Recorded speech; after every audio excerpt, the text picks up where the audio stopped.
It is commonly stated that success is the result of being in the right place at the right time.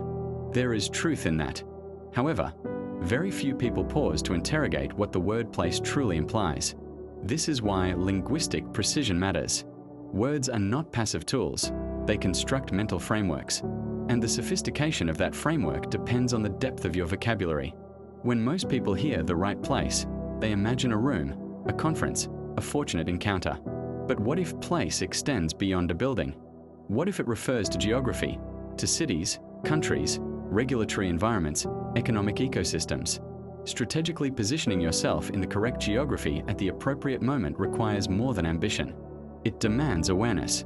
Global trends, capital migration, demographic shifts, technological waves, policy climates. Opportunity is not evenly distributed. It concentrates. It relocates. It follows incentives. If this perspective feels demanding, that is understandable. Not everyone is built for this level of strategic positioning. This isn't about hustle culture or working harder. It's about seeing the world as a dynamic chessboard. The Industrial Revolution didn't happen everywhere at once. It ignited in specific geographical pockets, fueled by access to resources, capital, and a supportive legal framework. Those who recognized the shift and positioned themselves in places like Manchester or Pittsburgh didn't just find opportunity. They were swept up by a historical current. The same principle applies today, but the currents are faster and more complex. Think about the rise of Silicon Valley. It wasn't just a collection of smart people in garages. It was a perfect storm of world-class universities, venture capital, a risk-taking culture, and even defense spending. Being a talented engineer in another part of the world was valuable, but being one in Santa Clara County in the 1980s was a ticket to a different dimension of possibility. This concept extends beyond technology. Consider the art world. For centuries, if you were a serious painter, you had to be in Florence or Paris.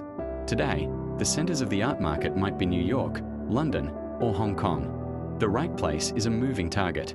It's a jurisdiction with favorable tax laws for entrepreneurs, a city with a burgeoning biotech scene, a country with a demographic youth bulge hungry for new consumer products.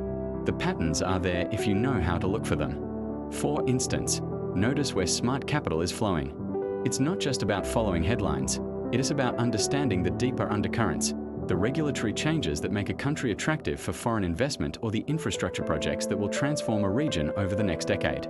This type of thinking requires a shift from a passive to an active mindset. You are not just a passenger in the world.